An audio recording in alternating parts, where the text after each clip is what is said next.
es esa mentira repetida 1000 veces que se convierte en verdad, ¿no? Entonces lo único que está haciendo es repitiendo pues memes de redes sociales, eso que han leído pues un titular en un periódico a lo mejor posiblemente de izquierdas porque comparte su ideología. Todo se retroalimenta y al final tenemos una leyenda negra que se supone que es verdad, que todo el mundo la da por verdad, pero que al fin y al cabo nadie presenta pruebas. Y yo era parte de ella porque nací en España y fui educado en ese sistema político. Pero en el libro Presidio, yo les invito a que lo lean, no porque lo haya escrito yo, sino, o sea, si no tienen dinero, no quieren gastarse el dinero, vayan a la biblioteca, saquen el libro y léanlo, porque es que el libro demuestra perfectamente cuántas mentiras nos han estado diciendo en nuestro sistema. O sea, lo desmonta completamente.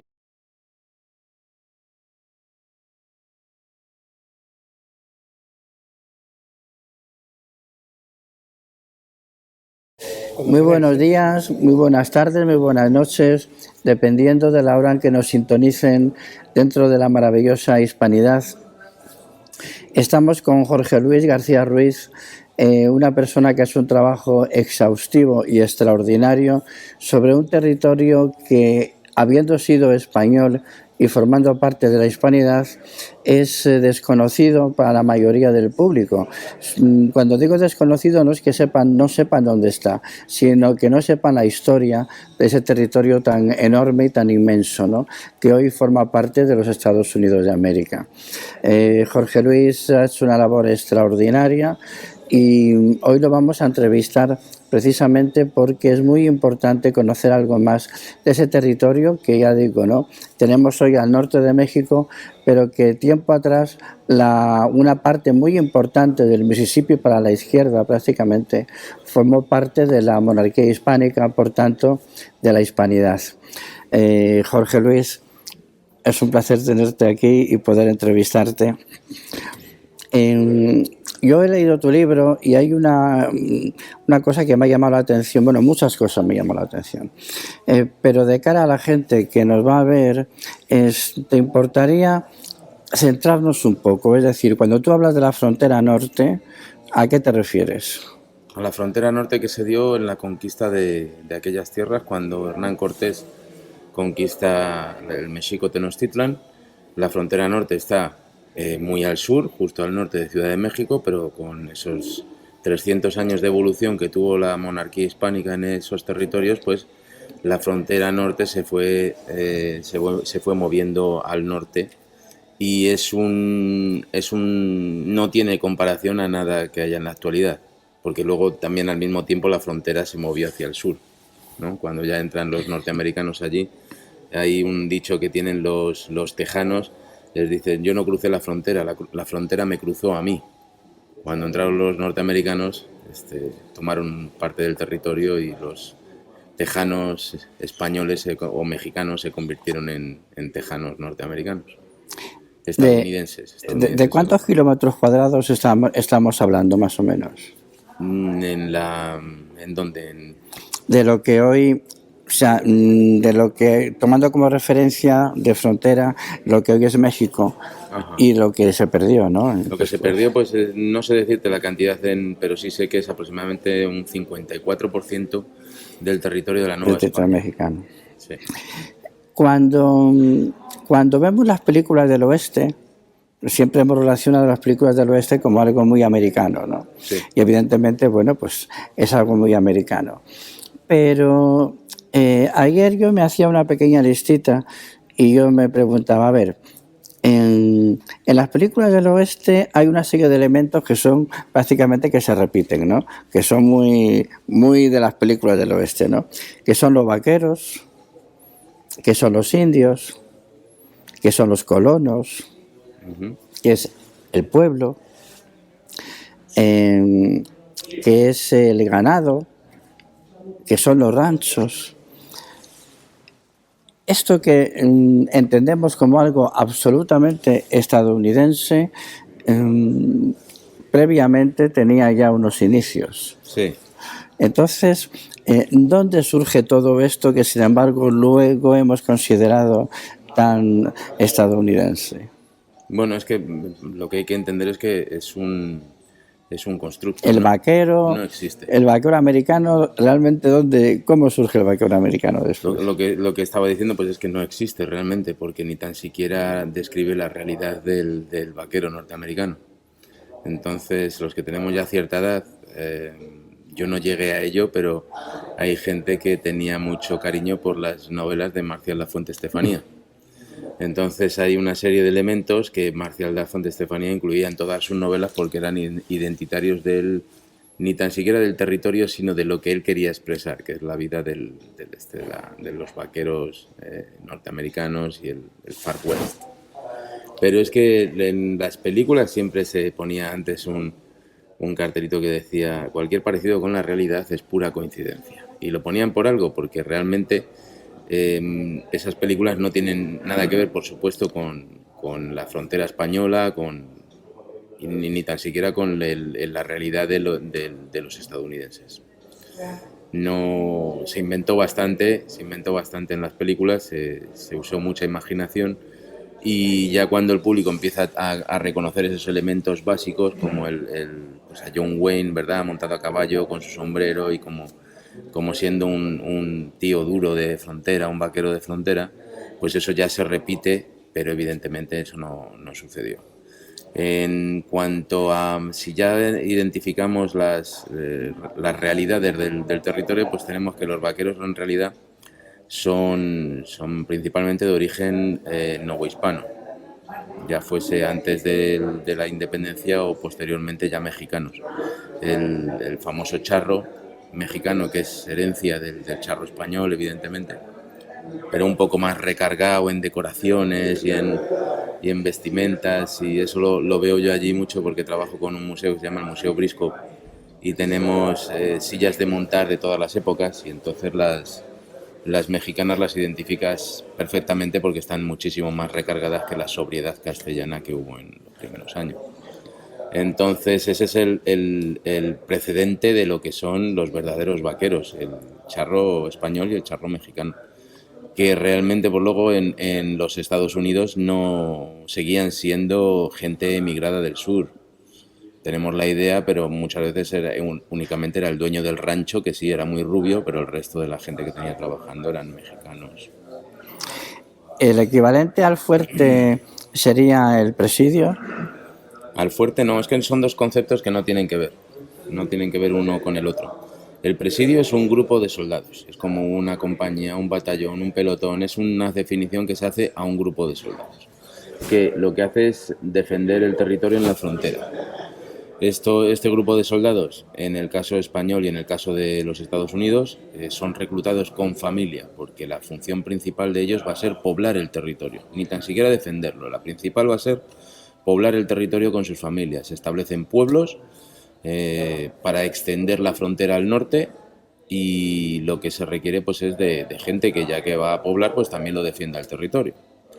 Y entonces pues en algunos casos, en pocos casos, es requerimiento pues que tuviesen una fortificación para defenderse, pero muchas veces esas fortificaciones,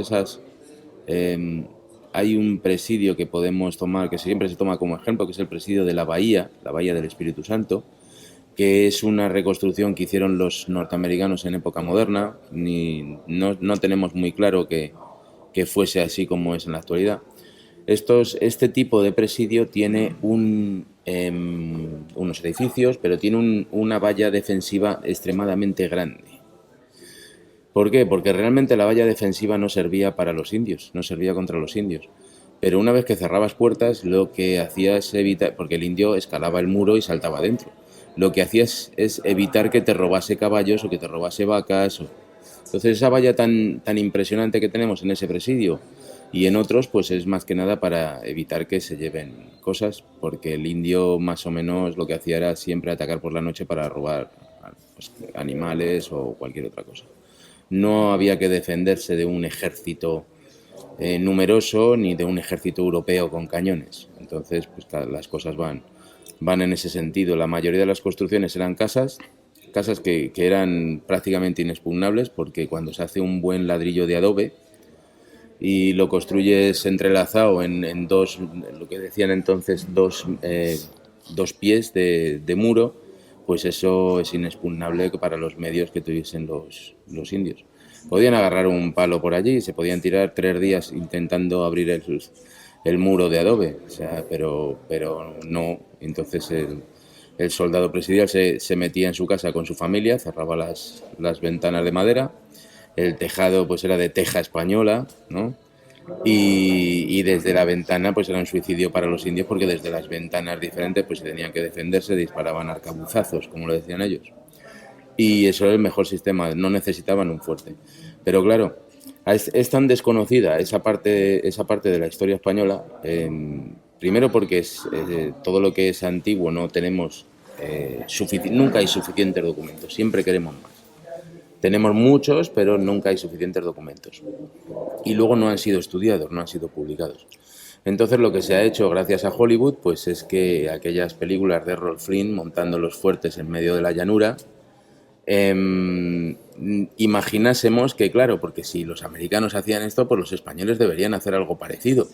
Y entonces lo que se ha hecho es hacer una retrospectiva, una imaginación retrospectiva con un modelo posterior que no tiene nada que ver porque es inventado por Hollywood. Entonces no, realmente los españoles fundaban pueblos, se construían casitas con adobe, y esos son el origen de muchas de las ciudades más importantes que tiene Estados Unidos ahora, pues Santa Fe, San Antonio, San Francisco, que tuvieron origen con el establecimiento de un presidio de soldados allí. Para ser más concretos incluso, pues tenemos un presidio, el presidio de la Florida, que estaba situado en el castillo de San Marcos, con lo cual tenemos dos denominaciones para ese tema. El presidio son los soldados y el castillo es la fortificación. Creo que he sido, ¿verdad?, muy descriptivo con este tema. Cuando yo pienso en el modelo de misión, ¿no? A veces es una imaginación mía, pero es una pregunta que te quería hacer. Se me viene a la cabeza una de las formas en las que se empieza a organizar Europa, la queda del Imperio Romano, y entonces, la gente empieza a ubicarse en torno a los conventos, ¿no? Y ahí se crean los campos de cultivo, la gente va pegándose, ¿no?, a los conventos para que tienen su protección, tienen el asesoramiento de los frailes. Es decir, el convento es un eje en torno al cual van creciendo pueblecitos, van creciendo aldeas, ¿no? Algo parecido podía ser la misión. La misión es otro concepto que lo tenemos erróneo. La misión es el encargo que un fraile recibe para irse a convertir indios o en Asia o en África, tienen el mismo sistema. Para convertir a gente que no es cristiana, convertirlo al cristianismo. Esa es la misión. Pero junto con la misión lo que haces es, por ejemplo, en el territorio indio, esa gente está viviendo en tiendas de cueros, es nómada, y entonces lo que necesitan es un lugar en el que se puedan construir su casa. Entonces los edificios es la consecuencia de la misión, ¿no? El padre hispaniza, el fraile hispaniza a los indios, y estos pues lo primero que hacen es preparar los campos para el cultivo, construir corrales para los animales, construir acequia, importantísimo. Las misiones siempre se situaban cercanas a los ríos, y entonces había que construir unas acequias y unos canales, unos acueductos para llevar el agua de la parte alta del río que pudiese regar todos los campos. O sea, es asentar población. Claro. Y luego pues el indio necesitaba vivir, necesitaba casa y necesitaba con techo, porque claro, lo que necesitan también es protegerse de los elementos también, ¿no? Y por supuesto protegerse de otras tribus indígenas como los apaches, que llevaban saqueándolos y atacándolos durante centurias. Entonces lo que se les da con las misiones a los indios es una protección contra los elementos y contra otras tribus agresivas. Además de las casas, pues construyen un muro defensivo. Lo llamamos defensivo, pero realmente la función del muro era contener a los animales grandes que trajeron los españoles, caballos, mulas sobre todo y vacas, tenerlas protegidas dentro del muro por las noches, porque principalmente lo que hacían los apaches era atacar de noche en pequeños grupos y robar caballos, robar ganado, porque era el sistema que ellos ya llevaban utilizando con el resto de tribus indígenas, como digo, desde hacía centurias. Les visitaban, les saqueaban y al cabo de un tiempo, cuando se les acababan lo que habían robado, pues volvían otra vez, y eso ha sido un continuo durante siglos. Y el muro servía, pues sí, es muy fácil saltar un muro de 3 metros de altura, sobre todo con las habilidades de los indios, pero lo que no podía hacer el indio es tirar la vaca al otro lado del muro, sacar la vaca al otro lado del muro. Y también, pues, otro tema es que en estos territorios cualquier animal puede atacar por la noche. Había osos, había panteras, había lobos, coyotes, que esos pueden entrar en un corral que tengas con este tipo de animales de granja y te los liquida, ¿no? Entonces había que construir el muro para protegerse, pero no exactamente para hacerlo como un fuerte, ¿no? Y ya por último, y si había tiempo, se construía una iglesia como la que hemos heredado en muchas misiones. Eso no era la prioridad, porque eso se dejaba para el final. La primera iglesia que se construye en cualquier misión pues está hecha de un sistema que se llama fajina, que es una construcción que se hace con cañas o con ramas. Se van construyendo los 4 muros, se van poniendo en vertical y luego se recubren con barro. Es una construcción que se tarda muy poquito, es una construcción muy pobre, porque luego el tejado se pone con paja, es muy pobre, pero es muy rápida. Entonces, una cuadrilla de obreros en un día puede tener. La mayoría de las iglesias al principio son de ese estilo. Va pasando los años en la misión y con el tiempo, como digo, si la misión prospera y hay fuerza humana y hay fuerza económica para ello, pues ya construyen las iglesias que hemos encontrado, que siguen en pie, porque además es el único edificio que se hacía en piedra. El resto, casas y lo demás, se hacía en adobe. ¿La actividad comercial, el intercambio comercial, era dentro de la propia misión o había intercambios de un lugar a otro? La misión lo que hace es... los indios, por supuesto, están trabajando en las misiones. Hay que dejar claro que esto no es esclavitud, porque son los indios los que piden la misión primero, y son los indios los que trabajan campos y crían animales para su propio consumo. Lo que les llevan los frailes pues es un sistema de producción moderno que produce excedentes, y además lo que les llevan es la idea de acumulación que hasta ese momento no tenían los indios. El indio vivía de lo que producía la tierra, pero cuando la tierra dejaba de producir, se iban a otro punto donde tenían otro... por allí pasaban los bisontes durante un mes o al año, y ese era el mes que comían bisonte, pero luego se tenían que ir a la cría donde había nopales, que es la chumbera que conocemos en España, y entonces durante ese mes tomaban higos chumbos. O sea, no tenían el sentido de acumulación que llevan los frailes, que es construir un granero, cargarlo con los excedentes y tener un aporte de comida continua a lo largo del año. Y sobre todo defenderse contra periodos secos, porque en los periodos secos ni llegaban bisontes, ni crecían chumberas, ni conejos había. Entonces lo que había era una hambruna durante un año tremenda en la que morían muchísimos indios. A todo eso dio solución España con el establecimiento de misiones. ¿El modelo de rancho que hemos visto en las películas se crea en la época española o es posterior? La palabra rancho viene de ranchería y era el nombre que los indios le daban a su propio poblado, ¿no? Lo que pasa es que luego el sentido cambia cuando ya llega la época española, y el rancho también es utilizado pues para esa finca, esa hacienda que los españoles establecen con una vivienda y terrenos de cultivo, o básicamente también terrenos para el ganado, ¿no? Pero es una, digamos, una herencia de época precolombina, pero que se mantiene en nuestro vocabulario, aunque sea con un... ¿Pero llegó a haber alguna iniciativa privada que tuviese una equivalencia, una importancia semejante, o se circunscribía más al modelo de emisión y lo que es el autoconsumo y los excedentes que hubiera, en fin, se guardaban En las misiones. en las misiones. En las misiones lo que sucede, hay dos modelos, que uno es el modelo jesuita y otro es el modelo franciscano.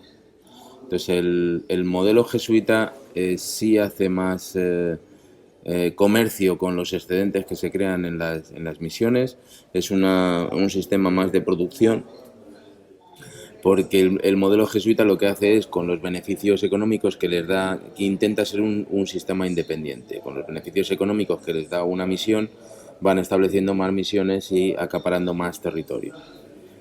El modelo franciscano sí, también lo hace, pero de forma distinta, porque lo que se hacía en el modelo franciscano es que muchas veces, y por eso había problemas, pues esos excedentes, cuando había, realmente siempre, cuando había mucho o cuando había poco, los compartían también con los indios que no vivían en la misión, pero que venían pidiendo comida. Y esto pues producía también muchos conflictos, porque los indios que vivían en la misión de continuo sufrían los ataques de los apaches por la noche, que les robaban, les hacían destrozos, y por el día venían las mujeres y los niños de estos mismos apaches pidiendo comida, que tenían hambre. Entonces dice, les estamos dando de comer a los mismos que por la noche nos atacan. Y eso producía bastante conflicto en el interior. Lo que hay que ver es que lo que se llevó a América es lo mismo que existía en la península, no hay una diferencia. Entonces los sistemas de producción, los pueblos, la administración, porque todas las misiones tenían un gobernador, tenían un alcalde, tenían lo que hoy conocemos como concejales, tenían un administrador, que le llamaban el fiscal, era el que se encargaba de las finanzas de la misión, había alguacil que es el policía actual. O sea, había en la misión, lo que había era pues toda la corporación municipal tal como la entendemos hoy en día. Entonces ellos estaban autogobernando, y además es que es el sistema básico de gobierno que había en la corona hispánica, que es el más importante, es el cabildo o es el municipio, porque a los reyes únicamente se les veían las monedas, ¿no? La cara del rey en aquel momento solo la veías la moneda, pero no a imagen y semejanza del Imperio Romano. Pero la gente no tenía contacto con los que gobernaban, era como casi una deidad, porque no se le llegaba a ver nunca al rey. Pero sí había lo que es el ir al ayuntamiento a denunciar a otro, a hacer tus quejas o a solicitar algo. O sea, el sistema de administración territorial era el cabildo y era el ayuntamiento, eso es lo más importante. Y eso es lo que se les da a los indios se les dan, se les establecen los pueblos, que son misiones, las misiones o pueblos. La diferencia es, se establecían también pueblos de indios, la diferencia es si se les asignaba un fraile o no. Entonces, los pueblos de indios era porque ya eran cristianos y españoles, y entonces no necesitaban la presencia de un fraile, sino pues un cura que les fuese a dar una misa semanal. Esa es la gran diferencia. Y el tema pues es el autogobierno que ellos tenían, y que en muchos casos pues les llevaba a ser independientes de cualquier. En el caso de San Antonio se establecieron 5 misiones, y se estableció un pueblo que era la villa de Béjar, que estaba poblada pues por los soldados del presidio y sus familias. Y aunque estaban muy cerca, pero no estaban en el mismo lugar. Entonces ahí, en lo que hoy precisamente es San Antonio, pues teníamos 5 alcaldes, uno en cada misión, más el alcalde de la villa. ¿Cuáles considerarías los hitos más reseñables de esta etapa de expansión hacia el norte? Los hitos más reseñables pues es precisamente la cristianización. Ese es un proceso que se hace pasito a pasito. Se va extendiendo la frontera hasta el norte, y lo que se hace pues es meter en la civilización y en la hispanidad a una serie de pueblos que hasta ese momento estaban siendo nómadas en esos territorios y que gracias a eso pues dan un salto cultural de varios siglos y en el caso de los cazadores recolectores pues incluso de milenios. El camino real tuvo una gran importancia a la hora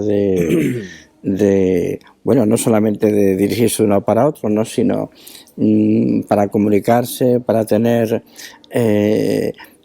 un intercambio de mercancías, para que llegara nueva población. ¿Cuál fue el papel que jugó? Bueno, el camino real en realidad pues es el camino que ya usaban los indios para para hacer su intercambio. Los tres caminos, lo único que hacen por los españoles es utilizar esos mismos caminos y pasar a cuidarlos ya por la administración española y no simplemente por pasar por ellos. Son los indios los que van mostrando todos estos caminos a los indios aliados, los indios amigos de los españoles, les van mostrando estos caminos. Y, por ejemplo, pues tenemos el camino real de los Tejas, que va por cerca del seno mexicano, pues es el camino que utilizan precisamente los indios Tejas para acercarse a la zona de San Antonio y hacer comercio e intercambio con los indios humanos que están en la zona del Paso. Estamos hablando de una distancia de 1.300 kilómetros, que una vez al año pues se juntaban en la zona de San Antonio, porque San Antonio tiene varios manantiales que no hay años que en verano se secan, pero el resto del año está sacando un agua pues clarísima que era utilizada en ese momento para asentar los indios allí durante una temporada mientras estaban haciendo su comercio.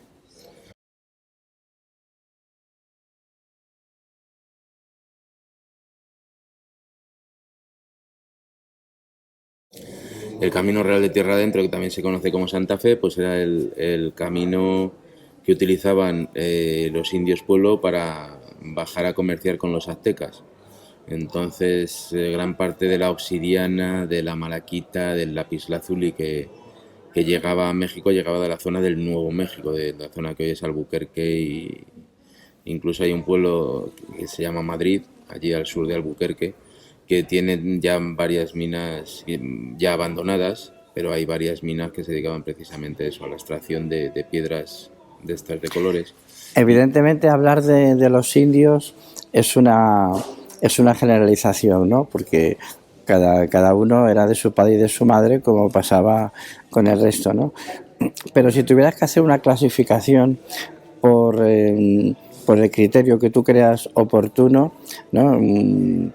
¿Cómo clasificarías los diferentes tipos de pueblos indígenas que se encontraron?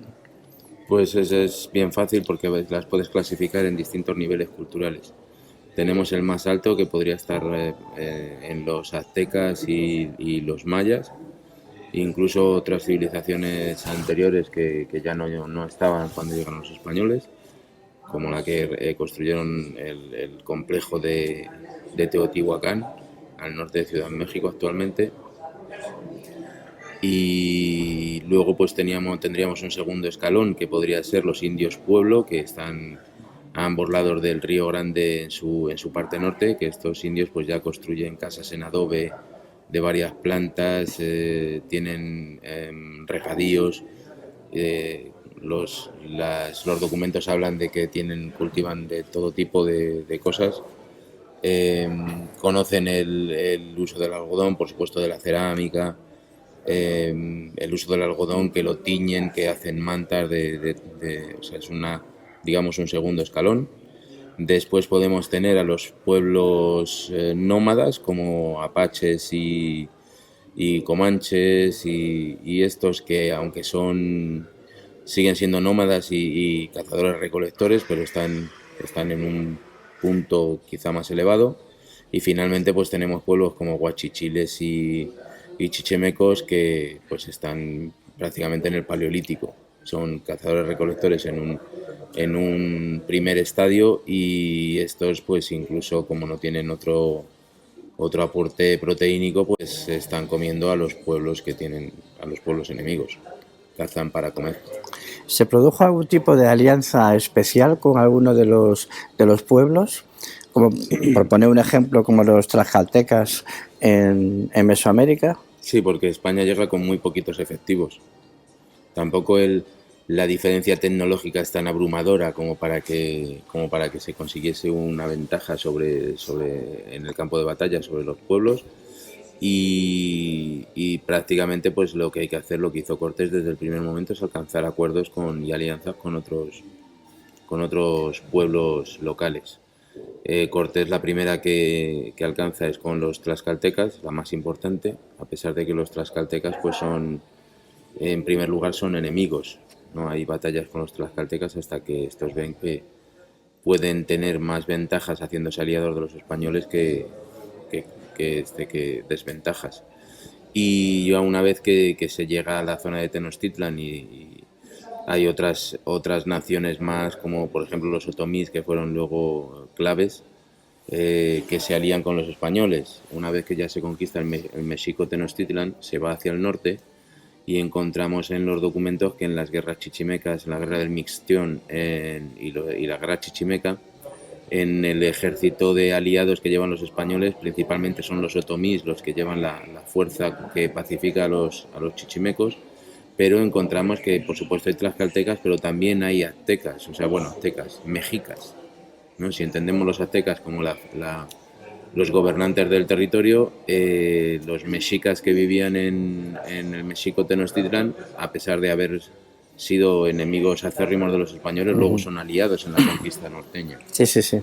No, yo me refería más en la parte, en la etapa inicial, ¿no? Es decir, bueno, de repente hubo algún pueblo indígena que fue más proclive por los motivos que fueran, ¿no? Por ejemplo, en los presidios había indios, ¿no? Había Sí. indios. ¿Eran de algún pueblo en especial o era variopinto? Bueno, en cada lugar iba cambiando y en cada lugar había distintas naciones aliadas. En el caso de los apaches nunca fueron aliados. Los comanches en el último cuarto del siglo XVIII sí comienzan a ser aliados de los españoles, los apaches nunca, porque rompieron todos sus acuerdos con España, pero en todos los lugares había una fuerza local que ayudaba a los españoles. Eran conocidos como indios flecheros porque acompañaban de infantería a los soldados presidiales en sus expediciones, indios amigos, indios ayudantes, así es como se refieren en los textos. Y no siempre en los textos hablan de naciones en específico, no siempre. Entonces, pues los denominan así, indios flecheros. Aunque perteneciera a la Nueva España, ¿hubo algún personaje dentro de la administración, ¿no?, que pudiera ser equivalente, yo que sé, a un Antonio de Mendoza que realmente hace de aquellas tierras, construye un estado de alguna manera, ¿no? Establece ya lo que luego más o menos va a ser el Nueva España? A mí me llamó poderosamente la atención que hay, según el proyecto Madison, que sabes que era un catedrático de la universidad, no recuerdo cuál, de Suecia, que trató de averiguar cuál había sido la evolución de la riqueza a partir del siglo XVI, de 1500, en las diferentes partes del mundo. La verdad que me parece una tarea ingente, pero bueno, ellos tienen su procedimiento y me llamó poderosamente la atención ver que porque coincide, ¿no?, cuando Antonio de Mendoza termina, ¿no?, los 15 años que estuvo en Nueva España y se va al Perú, la Nueva España ya aparece como uno de los lugares más ricos del planeta. O sea, en un tiempo muy pequeño, ¿no? En un tiempo muy pequeño. O sea, la labor de todo el mundo, ¿no?, pero la labor organizadora, ¿no?, de ese hombre fue brutal. ¿Habría algún personaje de una talla especial en ese sentido en la zona de la que estamos hablando? Bueno, tenemos a los dos virreyes Velasco, padre e hijo, que están en épocas diferentes, y quizá el hijo es el que más promueve el salto hacia lo que es hoy el territorio de los Estados Unidos. pero esa familia fue la que junto al clan de los vascos, que no es una sola familia, son pues Urdiñola, Oñate precisamente, todo este clan de los vascos son los que hacen la conquista al norte de los territorios mexicanos, no los estadounidenses, los territorios actuales mexicanos. La Nueva Vizcaya precisamente lleva nombre vasco por una razón. En cuanto a expansión se les podría poner quizá en un paralelismo con Mendoza, sí. A partir de ahí ya las administraciones son mucho más controladas, los virreyes son mucho más controlados por el rey y por la casa de contratación y la casa de Indias. Entonces hay personajes muy interesantes a lo largo de todo este proceso. Lo que ocurre pues es que los van sustituyendo ya cada 4 años, ya no es como con el primer Velasco o el virrey Mendoza, que tienen un periodo más largo ya la corona los ata más en corto incluso a los virreyes. Sí. Entre la sociedad civil, llamémoslo así, ¿te llama la atención alguna persona en particular que destacara por algún motivo?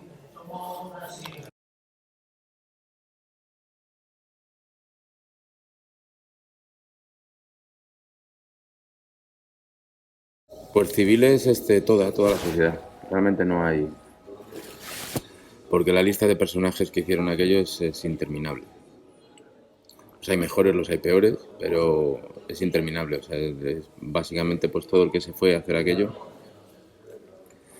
no fue, como se dice, con una espada en la mano, ¿no? Porque al final pues el día a día no lo permitía y en los viajes, en el cultivo de los campos, en la enseñanza de los indios por los frailes, en los mismos soldados, o sea, todo fue un conjunto de toda la sociedad, que en la zona norteamericana ya tenemos que decir que no era española, porque a la zona norteamericana se vaya casi en el siglo XVII, y entonces lo que va para allá pues son familias de todo tipo, son sobre todo mestizos y criollos.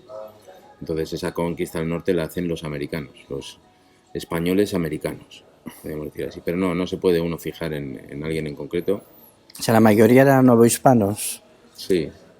Bueno, novohispanos se les denomina porque era como se llamaba aquel territorio, pero si somos un poco justos habría que decir españoles de América, ¿no? Uh-huh. Ya. ¿Qué diferencia podríamos decir que hubo desde que llegaron los primeros pobladores españoles allí hasta que, bueno, ya definitivamente hubo que retirarse? ¿Qué evolución hubo en esos 3 siglos? Bueno, ahí discrepo un poco de la pregunta, porque España no se retiró de allí. Bueno, España en el sentido político, vamos. España sigue allí, ¿no? O sea, culturalmente España sigue allí. Por muchos intentos que hagan no van a poder quitar todo el patrimonio que España dejó, ni el patrimonio inmaterial como el lenguaje o sea, el idioma, la lengua española, o directamente por la religión, que es otro de los aspectos y que los llevó a España y ahora son quizá más fuertes allí. Pero la lengua se nota en hablamos de lo que hoy es Estados Unidos, ¿no? No de lo que se nota la lengua española bueno, lo que pasa es que en ese caso yo me estaba refiriendo un poco más a lo que figura en el libro. Está bien. Que estamos hablando de todo aquel que se hizo hasta el año 1700, y que en el año 1700 pues lo único que tenemos establecido es el Nuevo México y un poquito en la zona de Texas hacia el sur. O sea, la presencia española en Norteamérica hasta ese momento es muy limitada. Yo lo que cuento pues es todo el proceso, porque al final todo ese movimiento de gentes y de cultura va hacia el norte, y entonces parte de México. Es indisoluble, es que no se pueden hacer diferenciaciones. Yo escuchaba hace un ratito un discurso que dio Reagan, donde, de los pocos que hay, ¿no? pero donde él reivindica el pasado español de Estados Unidos, ¿no? Un discurso bastante bonito, ¿no? Pero eso no se ha traducido luego en acciones concretas, ¿no? ¿O sí? Bueno, en aquella época quizá en algunos territorios fue cuando más impulso se le dio al estudio de una segunda lengua extranjera en los Estados Unidos. Y en el sureste, pues evidentemente esto era el español, no podía ser otra. Entonces, posiblemente impulsado por la administración Reagan fue cuando se dio un paso adelante, también se dejó de criminalizar el uso del español. Quizá eso sí lo hizo Reagan y eso se tradujo en ese tema, pero no en otros. En lo que es en el respeto al patrimonio español que queda en los Estados Unidos, no estamos en el mejor momento actualmente, ¿no? Porque estamos viendo como en la zona de California incluso se queman iglesias católicas, se tiran estatuas. O sea, ahora mismo no podemos ser muy optimistas con este tema. ¿Hay diferencia entre la manera de reivindicar el pasado español en Florida respecto a California, por poner dos ejemplos? Sí, lo que tenemos es territorialmente tenemos algo que se parece a Europa, con distintos estados, pero que todos ellos hablan el mismo idioma, que no es oficial, porque el inglés no es oficial en los Estados Unidos. Y entonces eso lo hace más homogéneo, pero las diferencias estatales son no llegan a ese punto, pero son casi como las europeas. Entonces esto además va en consonancia con el tipo de inmigración que reciben. En lo que es la Florida se recibe una inmigración mucho más caribeña. En la Luisiana, evidentemente, con esa fabricación de la herencia francesa, por lo que están recibiendo esa inmigración de francohablantes. Tenemos la zona de Texas, que la inmigración que tenemos es principalmente de gente de bajo nivel social y económico mexicanos. Si nos vamos al Nuevo México y Arizona, son territorios bastante despoblados y ahí no tienen una emigración fuerte, pero los que hay, curiosamente, sobre todo en el Nuevo México, son descendientes de españoles. Ellos muchas veces dicen, no, aunque el estado se llama México igual que al sur, nosotros no somos mexicanos, nosotros somos españoles, ¿no? Tienen eso, y ellos se defienden con mucho orgullo la herencia hispana de España. Y en la zona de California, pues lo que hay es una inmigración mexicana de otro tipo, y allí sí lo que se está haciendo es una sustitución del patrimonio español como si lo hubiesen creado los mexicanos. Y eso es más o menos, o sea, hay unas grandes diferencias entre los distintos estados. El hispano que vive en los Estados Unidos, que fueron de la monarquía hispánica, ¿son conscientes de ese pasado? ¿No lo saben? ¿Tienen la misma sensación neurolegendaria que de alguna manera, más que nos pese, tiene demasiada influencia en el resto de América?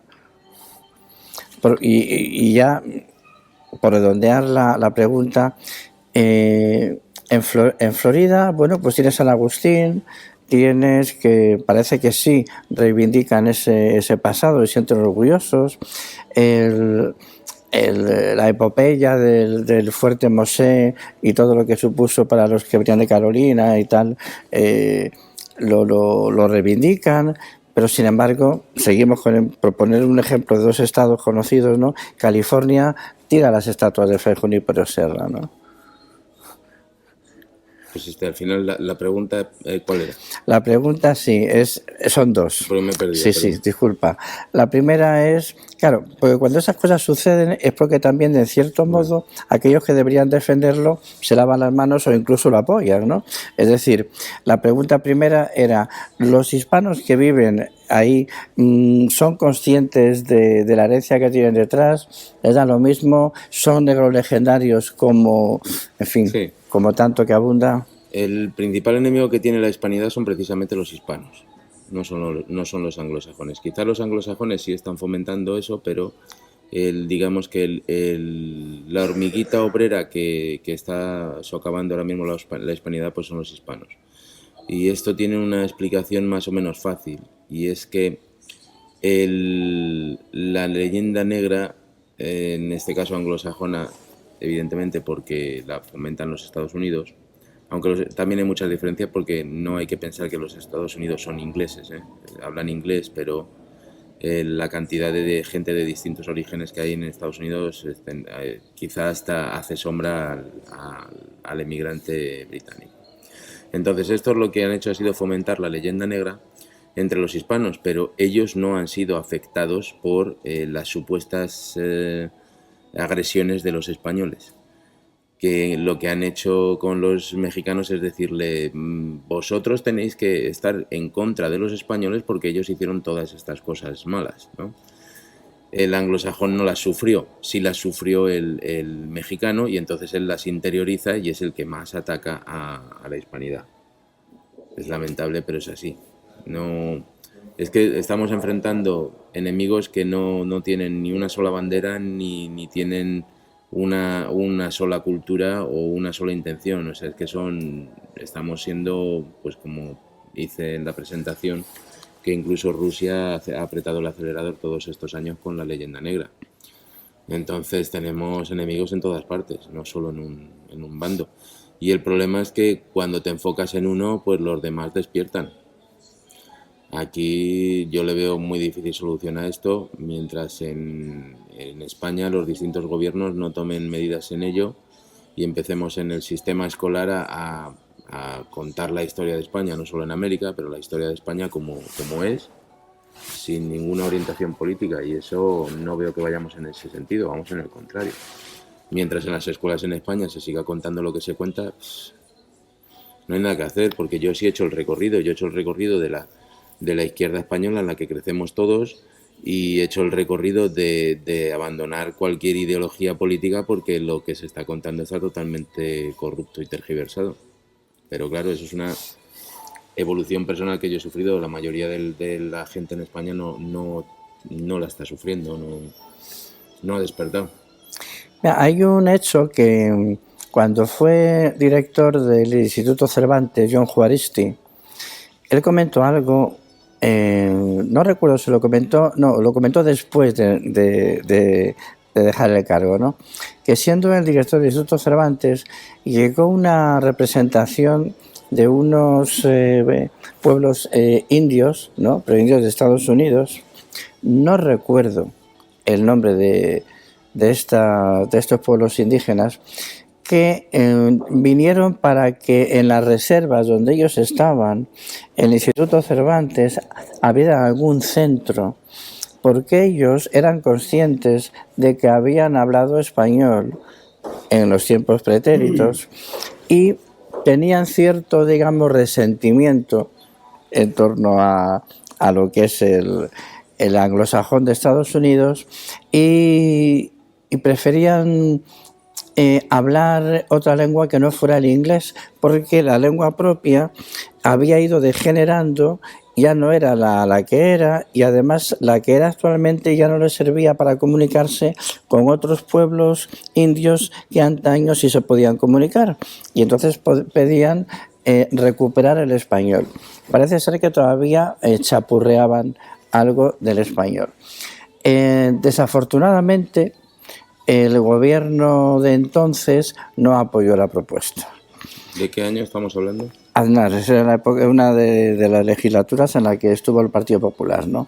Entonces, yo me pregunto, ¿por qué se hacen estas cosas? No hay explicación para ello. Es Porque sorprendente. además da igual que sea Es una dejación tremenda, ¿no? el problema con América, pues es primero económico, no se está invirtiendo. Lo repito muchas veces, en el consulado español de Houston pues hay una persona trabajando para el tema de la cultura y no siempre está ahí porque a veces pues hay cambios y entonces no siempre está ahí. Sin embargo, en el de Francia tenemos 12 personas trabajando solo en el aspecto cultural. Pues ha habido alguien que me ha dicho, no, pero es que claro, Francia tiene mucho dinero. Ya, España también lo tiene y se gasta en cosas que son innecesarias, pero el tema el tema del patrimonio que queda en el exterior es parte de nuestro patrimonio, o sea, de la riqueza que tenemos y no se está aprovechando, se está dejando morir. España sería un país más rico probablemente si se gastasen los dineros donde realmente se puede marcar una diferencia, pero no se está haciendo. Entonces, con este tema de los indios, pues yo ahora mismo, lo que pasa es que ha cambiado mucho la situación. Estamos hablando que en los últimos 20 años ha despertado el movimiento woke, Tú has precisamente. conseguido o has podido, lo desconozco, dar ciclos de conferencias por aquí explicando, bueno, pues todo esto. Sí, sí, menos que en España, porque en España lo que haces es, y sobre todo gracias a la Asociación Héroes de Cavite, que cuando vengo pues me prepara un ciclo de conferencias por las ciudades. ¿Y qué respuesta tienes? Bueno, no es la deseada. Si esto todo lo que estamos sufriendo es grave, entonces si esto interesase mínimamente, pues tendríamos salas llenas. No las tenemos. Eso ya dice bastante de la dejadez que sufrimos como sociedad. No les importa nuestra historia. De acuerdo que no tienen facilidad por parte de los estamentos oficiales para que les interese, como estamos diciendo, que habría que cambiar los libros de historia en las escuelas. Y estamos muy desunidos porque, claro, en Cataluña, por ejemplo, nos están enseñando historia de España, solo historia de Cataluña. O sea, todo esto va minando y entonces, pues pensamos que no es necesario luchar por ello, pero realmente si viniesen a las conferencias se darían cuenta de cuán equivocados están y los han estado engañando. Pero lamentablemente parece que esto es solo para un grupo de iniciados, ¿no? Si tuviese la posibilidad de hablar a los padres de los alumnos, ¿no? de un colegio de primaria, secundaria, ¿no? ¿Qué les dirías? Lo primero que habría que hacer no solo a los padres, pero también a los profesores, porque lo que es la enseñanza en este país a todos los niveles, desde abajo hasta arriba, O sea, el está profesorado sería el elemento, digamos, clave, ¿no? lo primero evidentemente, porque tenemos muy poquitos profesores que defendan la historia de España. Los profesores es un entorno de izquierda progresista que está precisamente derribando toda esa historia. Entonces, lo que yo siempre digo es cuando empiezan con esa retórica de no, es que España hizo esto, España hizo lo otro, pero curiosamente nadie presenta pruebas de todo lo que se hizo. Es que no las presentan. Es la mayor defensa que puede tener un hispanista ahora mismo contra toda esa sarta de mentiras que están diciendo es, vale, España hizo esto, esto y esto, ahora preséntame pruebas. Nadie las tiene porque todo lo que están hablando pues es esa mentira repetida 1000 veces que se convierte en verdad, ¿no? Entonces lo único que se está haciendo es repitiendo pues memes de redes sociales, eso que han leído pues un titular en un periódico a lo mejor posiblemente de izquierdas porque comparte su ideología, todo se retroalimenta y al final tenemos una leyenda negra que se supone que es verdad, que todo el mundo la da por verdad, pero que al fin y al cabo nadie presenta pruebas. Y yo era parte de ella porque nací en España y fui educado en ese sistema político.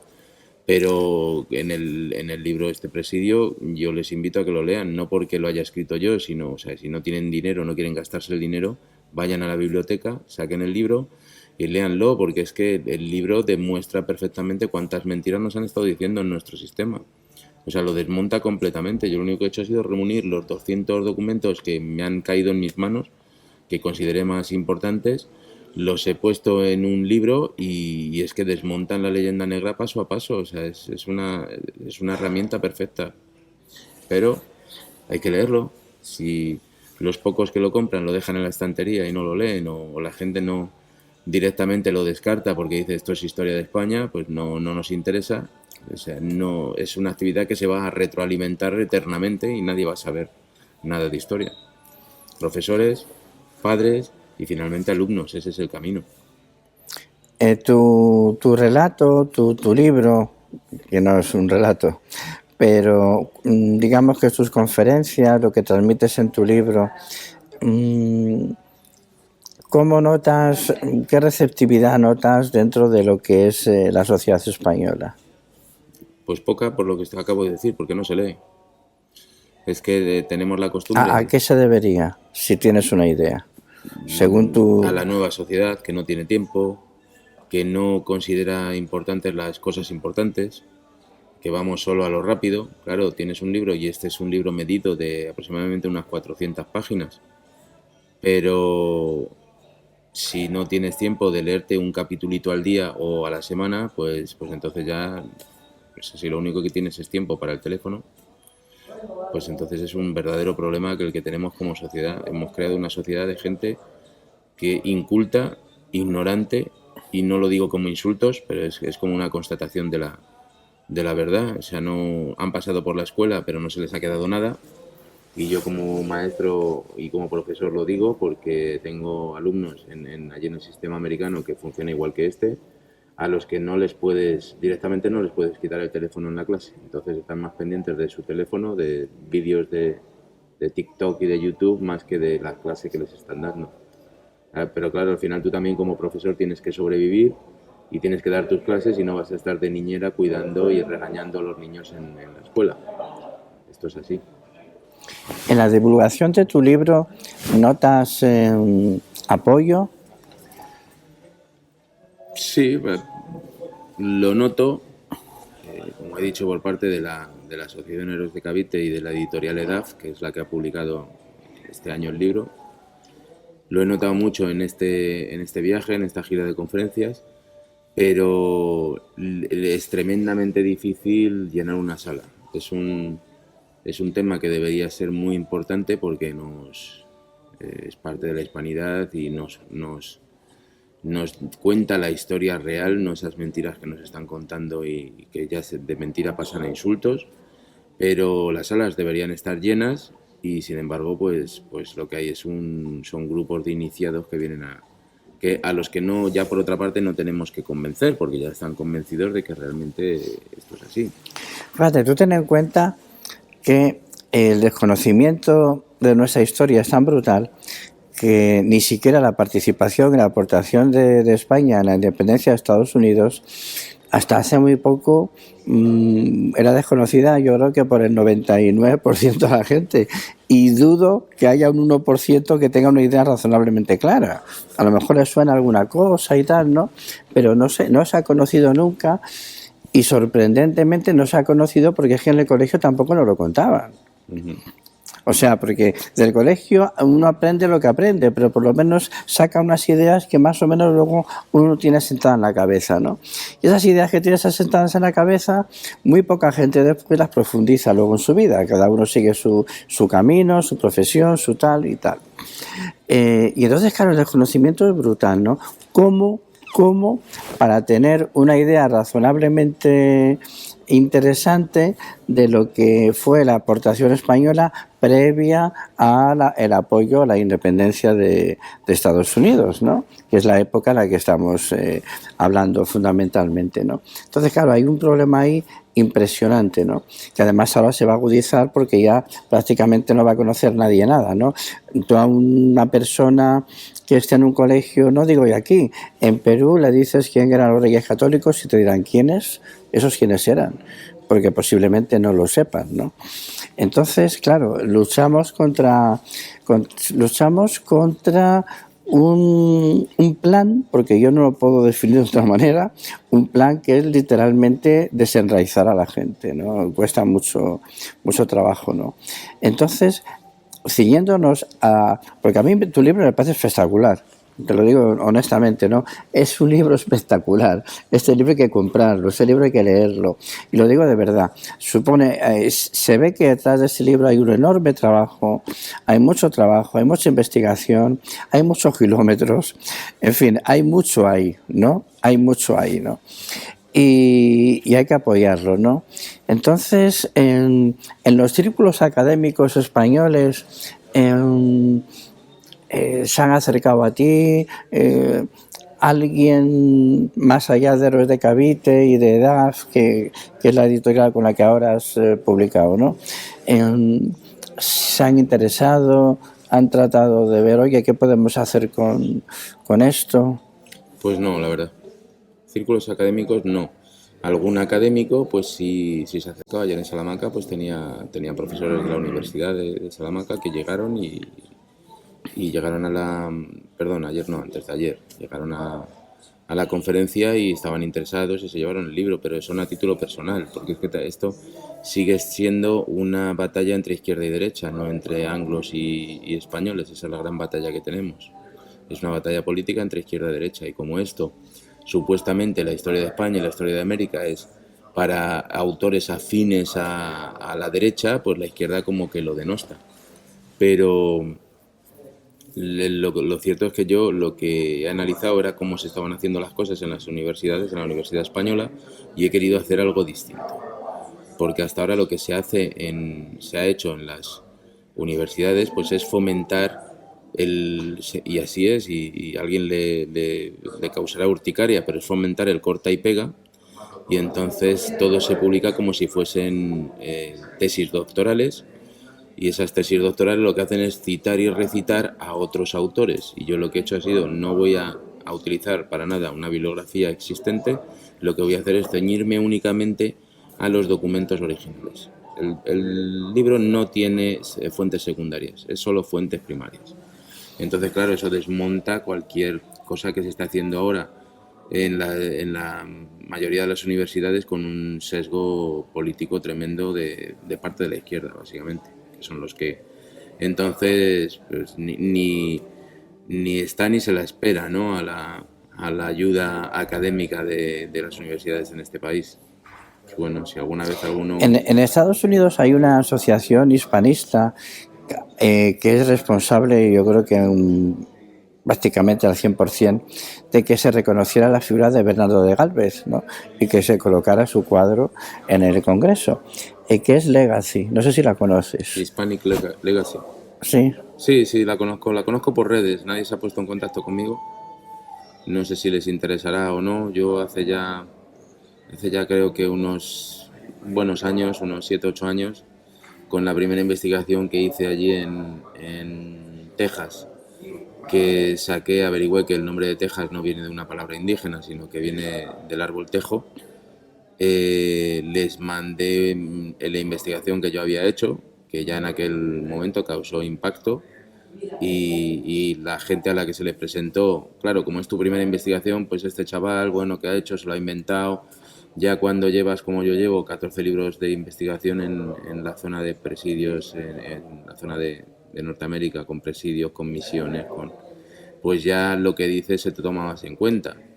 Pero bueno, yo en la primera investigación les mandé, oiga, han hecho ustedes un informe, pero yo he descubierto que el nombre de Texas no viene de lo que ustedes están diciendo. Aquí tienen mi investigación, que eran 30 páginas en ese momento, era un paper de 30 páginas, cosa que tampoco es usual, porque los papers de investigación que se hacen en universidades tienen menos páginas. Era muy comprensivo aquella investigación, que también la publiqué en un librito, Texas, el falso origen del nombre. Se lo envié por archivo y en 8 años no he recibido ningún contacto ni ninguna contestación de ellos. Yo creo que ni lo leerían, ¿no? O sea, no le prestarían atención.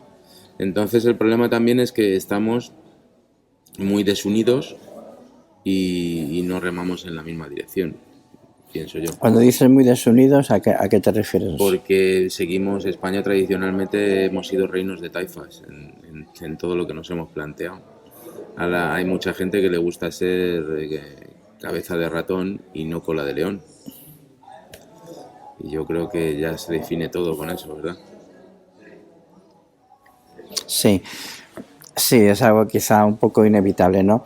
Pero Y además te voy a añadir una cosa.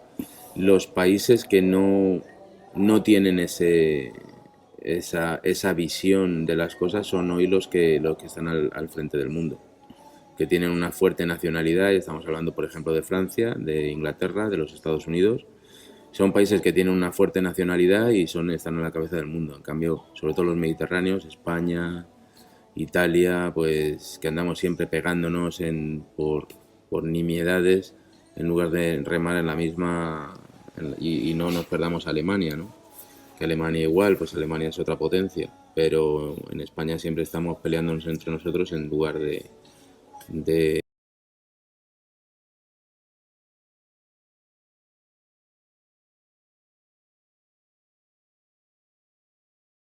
bueno, pues en- llega una pregunta que es sencilla pero muy importante, ¿no? Mm, Según tu experiencia, tu investigación, e insisto, el trabajo, la investigación y el resultado que ha hecho Jorge Luis y que se plasma en el libro es encomiable. ¿Qué es lo que dejó España en Estados Unidos? pues fíjate que lo que pasa es que llevamos 200 años en los que se ha estado intentando borrar cualquier huella que ha quedado en el territorio, pero ya después de recorrerlo de cabo a rabo, yo puedo decir tranquilamente que los Estados Unidos son herederos de España más que del Imperio Británico, en muchas cuestiones, sobre todo culturales. La presencia que tenemos de España en el territorio, recordemos que cuando las 13 colonias se convierten en país, no pueden ni tan siquiera elegir el inglés como idioma oficial, porque gran parte de su territorio adquirido está hablando español. Entonces deciden en su Carta Magna, lo que deciden es no tener un idioma oficial. Todo el mundo habla inglés, pero no tienen, porque hay muchos ahora mismo que están hablando español. No soy partidario a lo mejor, o sea, no creo en la idea de que el español esté reconquistando los Estados Unidos, porque la segunda generación ya se centra en el inglés y olvida prácticamente el español. Y eso, pues desde dentro del sistema educativo que yo trabajo en él, pues estoy viendo que es así. Pero la herencia es tremenda, es en patrimonio material, pero inmaterial también, es en topónimos, es en el idioma, es en la gastronomía, también en las piedritas sobre el terreno, ¿no? Porque hay misiones de la época española, hay edificios, pues, allí donde vas, yo que he viajado también bastante por Inglaterra, en Inglaterra la sensación que tienes es de estar en un país extranjero, realmente. Sin embargo, en los Estados Unidos y sobre todo por la parte que fue española, la sensación no tienes diferencia con estar en casa, con estar en España. En muchos sitios es cierto que sí que tienes que hablar inglés, pero, pero ya está, ese es el límite. Y por ejemplo, ya está en el derecho, ¿no? Porque en la zona de Texas, por ejemplo, cuando Texas se la anexiona a los Estados Unidos, no puede cambiar todas las leyes. Hay una ley de tema hereditario, y es que en el resto de los Estados Unidos las mujeres no podían tener propiedades. En cambio llegan a Texas y se encuentran con que la ley española está favoreciendo el que las mujeres tengan propiedades a su nombre. Y entonces es una ley que se respeta, pero vamos, a rajatabla. O sea, es todo, es todo. O sea, la herencia española en los Estados Unidos es enorme, es enorme. Pero claro, llevan 200 años intentando borrarla. Entonces eso no es un trabajo de demolición que sigue, que últimamente está acelerando y que a mí me hace pensar que de forma negativa, de pesimista, que esto pues llegará un momento en que desaparecerá. ¿Qué tendríamos que hacer? Pues ya como conclusión casi a todo lo que os he estado contando, pues yo soy partidario de que se empiece el trabajo en España. No podemos llegar a un sitio cuando tú eres profesor, tienes que tener la clase en control. Entonces tienes que estar seguro de la lección que vas a dar. Que eso, pues, como sabéis, trabajo de profesor allí en Estados Unidos y tengo que llegar seguro de lo que voy a decir, seguro del idioma también, porque si el alumno, y cuanto más jóvenes son los alumnos, enseguida descubren tus flaquezas y te hacen la vida imposible. Entonces, como profesor, la experiencia personal es esa, que tienes que estar seguro de lo que vas a decir. Y eso parte de España. Mientras en España sigamos, como hemos dicho hace un poco, sigamos tirándonos los trastos a la cabeza unos a otros, pues no hay forma de tener una... Hay que adquirir un relato común, primero, pero dentro de España. Y como eso también está afectado políticamente, no solo por las 17 comunidades autónomas que cada una va tirando para un lado, sino también por esa pelea izquierda-derecha que hay en este país, pues eso lo veo realmente difícil. Mientras no aunamos un criterio, una narrativa en España, olvidémonos de ir a darles lecciones a los norteamericanos. Y pues ahí está el trabajo, y es el trabajo más arduo. Yo siempre he dicho, los principales enemigos los tenemos dentro, no son los de fuera. Pero, pues bueno, yo creo que ha quedado la idea de que eso es lo realmente difícil, que nos pongamos de acuerdo los españoles. Dirígete a quien quieras o a muchos y diles lo que creas oportuno para que realmente ese vínculo, esa huella que de alguna manera está un poquito desdibujada, pero sigue en lo esencial o en muchos aspectos, vuelva otra vez a reverdecer. Y mi humilde opinión es que también Estados Unidos le pierda el miedo a lo español o a lo hispano, porque a veces da la sensación de que hay cierto temor. ¿Por qué? Pues sencillamente porque, y aquí entra la geopolítica, ¿no? El mundo hispano en habitantes es superior a Estados Unidos y la cultura hispana es muy, muy poderosa. Es muy poderosa. Y entonces yo creo que a Estados Unidos, por su preeminencia geopolítica, no actúa quizá aprovechando lo que le podía suponer para él el hecho de que lo hispano fuera fuerte incluso dentro de su país. Ahí fíjate que yo discrepo un poco por la experiencia personal. No creo que los Estados Unidos tengan miedo ahora mismo de una unión hispanoamericana que le vaya... Yo por lo que estoy viendo a pie de calle y en las escuelas, y no hay una conciencia de lo hispano. Porque los hispanos, en cuanto llegan a los Estados Unidos, lo primero que hacen es abandonar su idioma. Es una tendencia que sí es cierto que ellos mismos están empezando a estar un poco más orgullosos del español, pero es que es un brote verde demasiado pequeño. No hay una conciencia de que lo hispano les pueda hacer sombra de alguna forma, porque entre los países hispanos pasa exactamente lo mismo que está pasando en España con las 17 comunidades autónomas. Entonces cada país hispano está remando para su lado y no está remando en conjunción. Y ese es un liderazgo que tenía que asumir España, pero con las políticas que estamos siguiendo no lo vamos. España tenía que asumir el liderazgo de unir a toda la hispanidad y no lo está haciendo, porque si no, ¿quién va a unir a la hispanidad? Tenía que ser España y no se está haciendo. Entonces yo creo que el norteamericano está muy tranquilo con que sigue utilizando los recursos humanos que le van llegando de países hispanoamericanos, porque es mano de obra que está dispuesta a hacer los trabajos que ya no quieren hacer ellos, es mano de obra barata, pero claro, como nada más pisar el territorio de los Estados Unidos ya los americanizan en cuanto al inglés, la gente cuando emigra a otro país se intenta adaptar lo más rápido posible y es la adopción de la cultura local y el idioma local. No creo yo que ahora mismo estén en ese plan, y fíjate que los mejores alumnos que tengo son precisamente los que nosotros denominamos anglosajones. Esos son los mejores alumnos que tengo en cuanto a educación, respeto, en cuanto a prestar atención en las clases, a los que tienen más motivación por aprender español o por aprender cosas de la cultura española, y son precisamente esos emigrantes los que llegan los que menos atención prestan al mantenimiento del español, no lo ven como algo a preservar.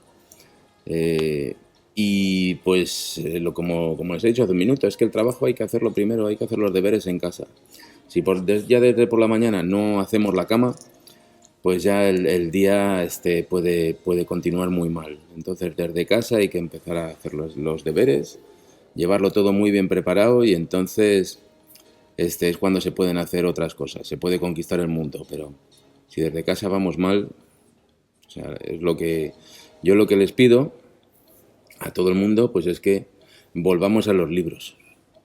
Dejen el Twitter, que solo sirve para discutir unos con otros. Dejen las redes sociales y volvamos a los libros, a adquirir conocimiento, porque han embrutecido la sociedad y ahora la sociedad es perfectamente corruptible.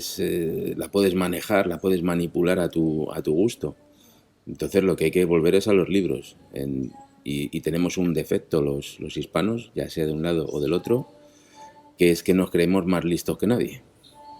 Entonces creemos que no necesitamos preparación porque un amigo nos ha dicho qué, o mi tía ha dicho no sé cuántos, y ya sabemos, ya somos catedráticos. Ese es un tema cultural que nos afecta en toda nuestra historia, y ese habría que cambiarlo. Entonces cuando alguien abre la boca es porque ha leído antes, y si no, pues manténgase en silencio y aprenda. O sea, es un cambio cultural tan profundo y de costumbres que yo soy pesimista en cuanto a eso, pero sería empezar por ahí. La hispanidad siempre ha tenido unos valores que ha sido un modelo para el resto de la humanidad, y los estamos perdiendo pues porque estamos denostando precisamente esos valores. Y bueno, pues yo creo que ahí podemos dejar la conversación, ¿verdad? Si no tienes... Bueno, pues lo que hay que decir, porque es de justicia además, que compren el libro de Jorge Luis García. Esta entrevista no era una entrevista de publicidad, ni el objetivo era promocionar un libro, ni muchísimo menos. Es hablar con el autor para que nos diera impresiones que nos ayudaran a entender lo que hoy en día es Estados Unidos que formó parte de la monarquía hispánica. Pero después de leer el libro, uno se queda diciendo: este libro tiene que estar en los primeros puestos de los libros de historia. Este libro tiene que estar ahí. Es que ¿dónde le corresponde? Entonces, las vicisitudes son peculiares. A veces unos libros se venden más, otros menos, por muchas circunstancias, por promoción, por difusión, por lo que fuere. Hay que comprarlo. Y se van a sorprender lo que van a poder encontrar en el libro de Presidio. Eso lo quiero hacer hincapié, aunque no haya sido el objetivo de la entrevista, pero es de justicia.